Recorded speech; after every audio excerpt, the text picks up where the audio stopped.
Welcome back to the Jade Dragon Podcast, where we explore the meeting point between traditional Chinese medicine, Taoist philosophy, and modern science. I'm your host, David Lloyd, and today I want to take you inside the mind, not metaphorically, but literally, because we're going to talk about what actually happens inside your brain when you practice Qigong. Not how it feels, not what the classics say, but what science tells us using brainwaves and EEG machines to track the state of your consciousness while you move, breathe, and meditate. So, pour yourself a cup of tea, find a quiet place, and settle in. We're about to take a journey into the frequency of Qi. Let me start with a simple question. Have you ever finished a Qigong session and thought to yourself, I feel calm, but also strangely clear, like my mind is awake, but settled? That paradoxical feeling, relaxed but alert, empty but present, is something nearly every experienced Qigong practitioner can relate to. It's also something that has puzzled neuroscientists for decades, because when you look at the brain through the lens of electroencephalography, EEG for short, you start to see that Qigong creates a very unusual state of consciousness. It's not quite like meditation. It's not quite like exercise. It's something in between. It may even be something beyond them both. Let's talk about a study that explored this very mystery.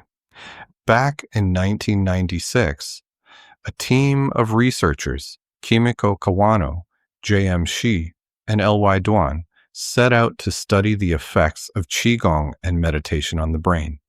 They used EEG machines to record the electrical activity of 38 Qigong practitioners, 29 control subjects, 8 transcendental meditation practitioners, and 2 Buddhist monks. And here's what they were looking for: alpha waves and theta waves. Now, if you're not familiar with brainwave frequencies, here's a quick primer. Your brain is always producing electrical activity, and that activity happens in waves, fast ones, slow ones, everything in between. Alpha waves are in the 8 to 13 hertz range. They tend to show up when you're awake, but relaxed, eyes closed, body still, mind clear.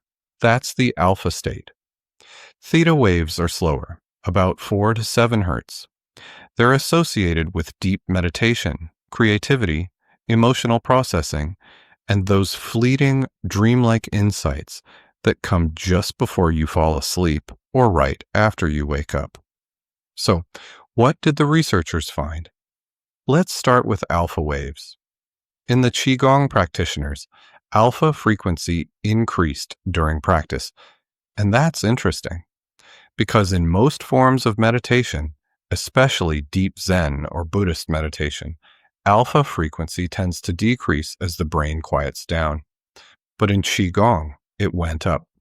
At rest, the average alpha frequency was about 9.55 hertz. During external Qigong, when practitioners emitted Qi to others, it rose to 9.74 hertz. And during internal Qigong, it climbed to 10.05 hertz. That's a meaningful jump. It means that the brain wasn't drifting into sleep or passive relaxation. It was becoming more finely tuned, more coherent, more alert. Think about that. You're standing in a posture like Wuji, breathing softly, drawing your attention inward. And instead of your brain slowing down, it begins to sharpen. You're not sedating the mind, you're refining it. Now, the researchers found something else. They noticed that Qigong practitioners fell into 2 categories.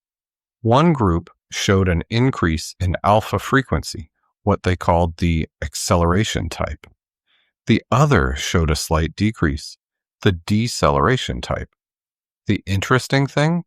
The people in the deceleration group actually had higher alpha frequencies to begin with. So during Qigong, their brains were settling into stillness, downshifting, like putting a car in a lower gear for smoother control. So Qigong doesn't just do one thing to the brain. It meets you where you are. If your mind is racing, it calms you. If you're dull or tired, it wakes you up. It brings you into that state of centered dynamic balance, which is precisely how classical Chinese texts describe the practice. It's not about forcing calm or chasing bliss. It's about finding the middle path between activity and stillness, between intention and surrender. What about theta waves?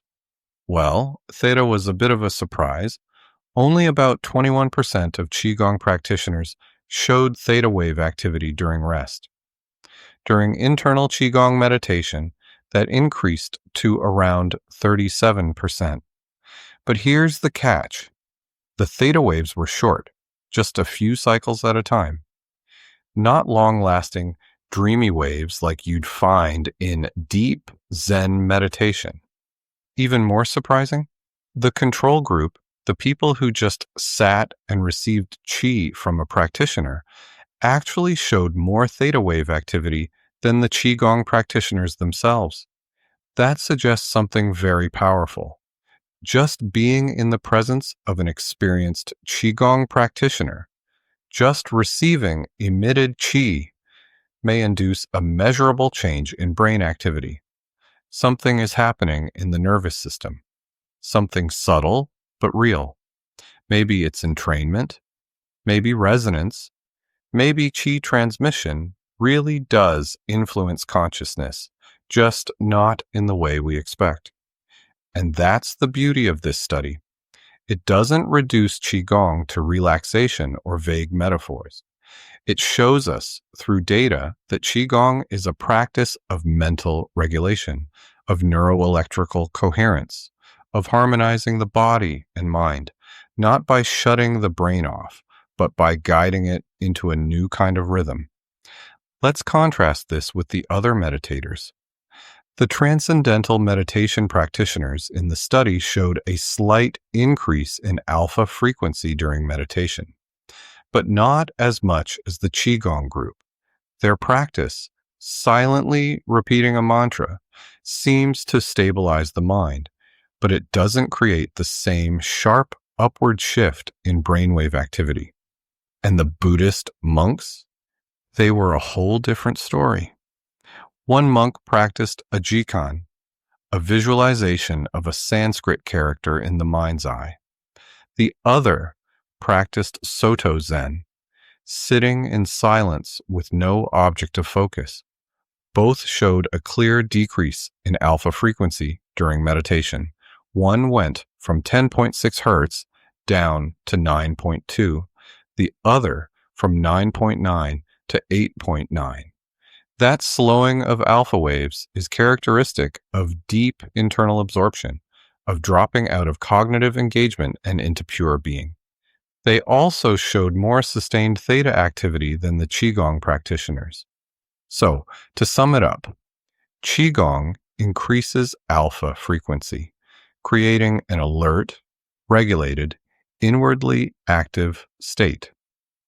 Transcendental meditation slightly increases alpha, stabilizing the mind. Buddhist meditation decreases alpha and increases theta, indicating deep internal stillness. 3 practices, 3 very different brain states. And that brings us to something I think is crucial.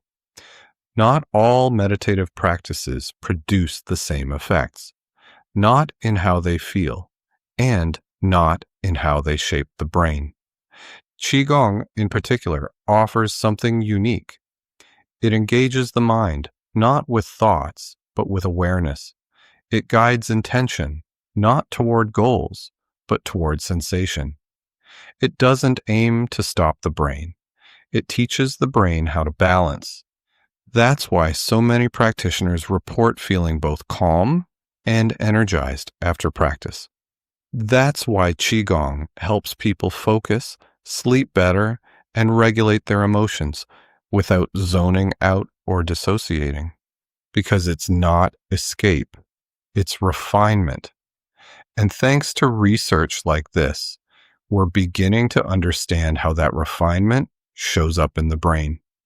So, the next time you stand in your Qigong posture, whether you're doing cloud hands or simply breathing with awareness, know that something profound is happening beneath the surface. You're not just moving energy, you're reorganizing your brain. If you want to dive deeper into the research, I've written a full blog post breaking down the study, the findings, and what they mean for practitioners. You can find that at www.jadedragon.org or just click the link in my bio on Instagram. And if you've been enjoying the Jade Dragon podcast and these reflections on the Tao, I'd be truly grateful if you could take a moment to leave a 5-star review. It helps others discover the show, and it supports the work of bringing ancient wisdom into the modern world. Thank you for listening. Thank you for practicing. And thank you for walking this path with me.